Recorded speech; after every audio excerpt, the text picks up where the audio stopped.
Okay, so this is the U.S. Air USA has a policy of booking as many as 26 people on an airplane that can only seat 24. Every person has an individual chance of 85% of showing up for the flight. So if it books a flight for all 26 people, what's the chances that not enough seats will be available? Well, not enough seats are available if 26 or 25 people show up. If only 24 or less show up, there's plenty of seats. If 25 show up or 26 show up, there won't be enough seats. So we need to find the probability that 26 people show up and the probability that 25 people show up and add them together.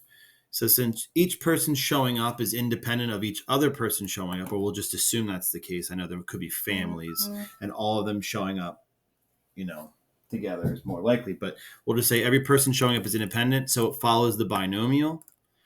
So we're just going to use the binomial command in our calculator. We're going to go to second distribution, binomial PDF, because we're looking for a specific outcome. Where there's 26 trials, the chances of any individual person showing up is 85%. I'm first going to find the chances of 26 people, all 26 people showing up. The chances of that happening are 0.01462. Plus, I'll do the same thing, but now I'm just going to go back and grab this and say the chances of 25 people showing up, 0.06707, 0.06707.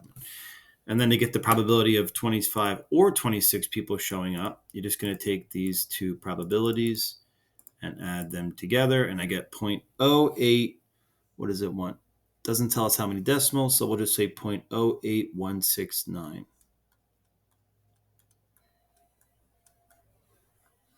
So then this says, is the probability low enough that overbooking is not a real concern? We'll talk about this more in later chapters, but basically, if something happens less than 5% of the time, it's not really a concern, or we'll say it's not really a concern. If it happens more than 5% of the time, then it is a concern. So is the probability low enough so that overbooking is not a real concern? I hate this double negative answer. It should say no, it should not be. It should say yes, it should be a concern, but this is saying no, it's not low enough to not be a concern. So that alone is very confusing. But basically, we're saying that since it's above 5%, it is a concern. So it's not a concern. This is a poorly worded question, but this is going to be your answer.